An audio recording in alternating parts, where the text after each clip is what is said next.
Baik, selamat pagi Pak. Nama saya Dr. Stefan yang jaga di Poli ini. Kalau boleh tahu dengan Bapak siapa? Pak Asep. Asep. Baik Pak Asep.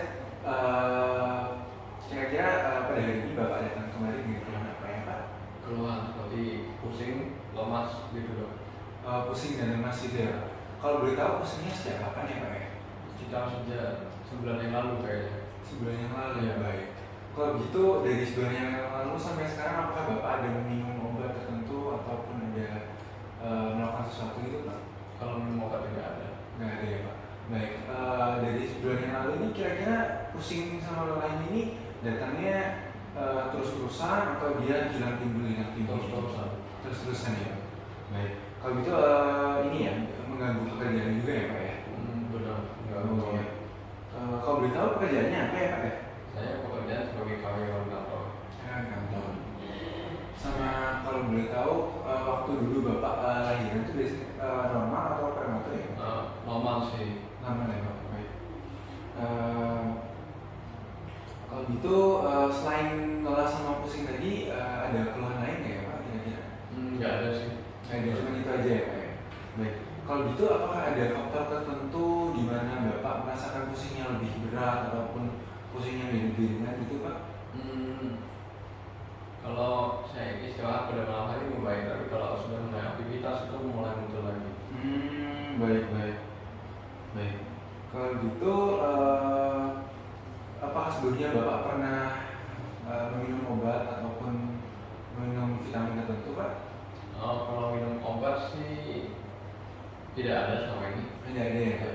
Baik, kalau gitu apakah sebelumnya Bapak ada penyakit tertentu? Penyakit tidak ada juga. Tidak ada penyakit juga ya Pak ya.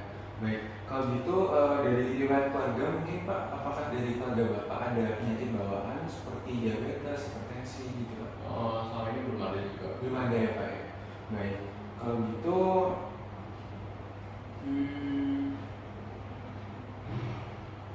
kalau gitu saya ingin menanyakan mengenai konsumsi Bapak. Apakah Bapak sering mengkonsumsi makanan seperti daging dan juga sayur-sayuran Pak? Kebetulan saya kurang suka makan sayur-sayuran dan daging-daging gitu. Oh baik. Kalau gitu untuk minumnya apakah Bapak sering minum air putih ataukah Bapak lebih suka minuman-minuman yang lainnya Pak? Saya lebih suka minum teh sih, saya jarang minum air putih. Oh baik. Baik, dari hasil yang saya temukan dari analisa dengan Bapak ini, saya menemukan bahwa Bapak jarang untuk mengkonsumsi sayur-sayuran dan juga lebih sering minum teh, di mana teh ini bisa menghambat penyerapan zat besi pada tubuh sehingga membuat Bapak mengalami anemia defisiensi zat besi. Nantinya untuk tata laksananya itu sendiri kita bisa melakukan beberapa tes untuk mengecek seberapa parah anemianya, lalu kita juga bisa mengecek level dari defisiensi besi Bapak itu sendiri, sehingga nantinya kita bisa memberikan obat yang cocok. Seperti contohnya kita bisa memberikan ferrous sulfat yang nanti bisa Bapak konsumsi 3 kali sehari hingga nanti kita cek lagi kalau misalnya sudah normal baru nanti kita akan berhentikan.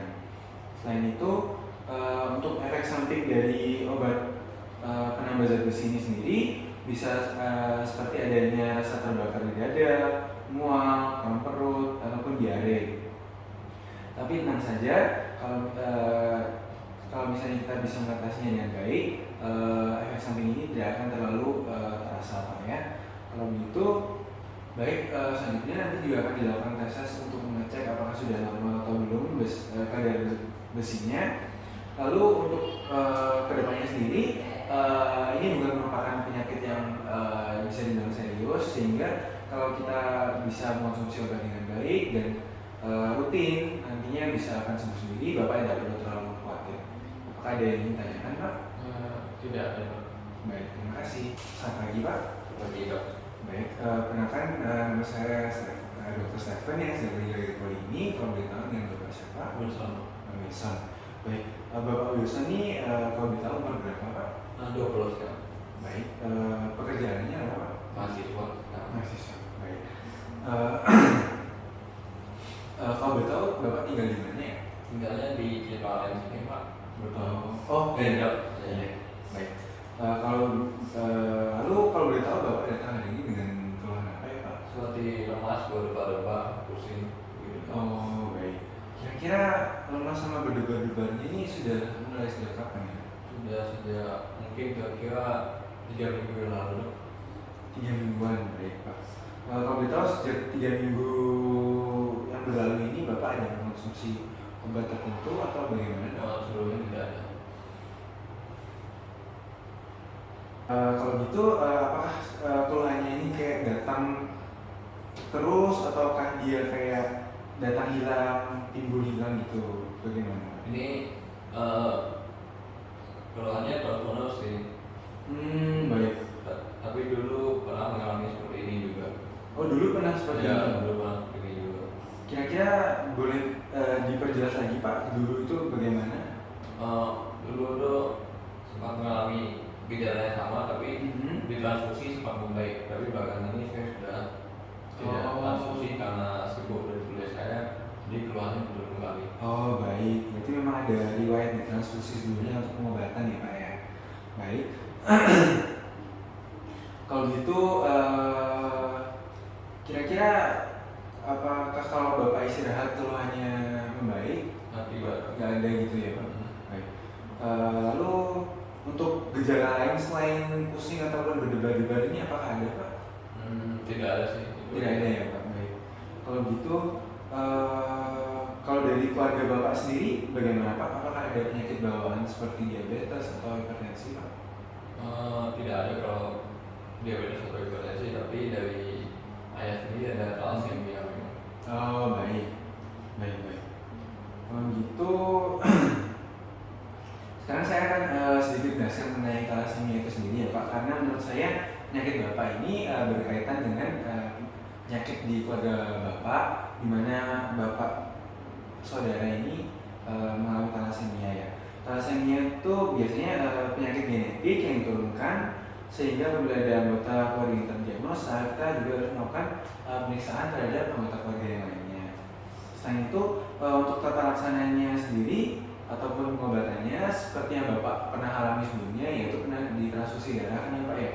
Thalassemia ini kita bisa atasi dengan transfusi darah ataupun transplantasi sebelum tahun belakang kalau misalnya sudah parah ya Pak ya. Tapi pada kasus Bapak ini bisa dengan transfusi biasa saja. Selain itu, kita juga akan menjelaskan sedikit mengenai efek samping dari terapinya itu sendiri, di mana transfusi darah ini memiliki beberapa resiko seperti penularan infeksi seperti hepatitis B, C, dan HIV, serta resiko hemosiderosis. Namun dengan penanganan yang baik kita tidak perlu mengkhawatirkan mengenai hal itu. Selain itu, untuk evaluasi terapinya itu sendiri, keberhasilan terapi ini adalah untuk mencapai kadar HB yang optimal. Nanti kalau misalnya Bapak dites, kita bisa melihat HB-nya berapa. Lalu dengan adanya transfusi darah tadi, kita juga bisa membandingkan perbedaan dari hemoglobinnya, dan kita bisa melihat apakah sudah normal atau belum ya Pak ya. Lalu untuk prognosisnya sendiri ini untuk kedepannya memang bukan merupakan penyakit yang serius karena masih pada tahap awal, sehingga kita bisa memiliki prognosis baik karena dengan terapi yang tepat kita bisa mencegah terjadinya komplikasi-komplikasi seperti hepatosplenomegali ataupun yang lainnya itu. Baik, kalau sudah apakah ada pertanyaan Pak? Tidak ada. Baik, terima kasih Pak.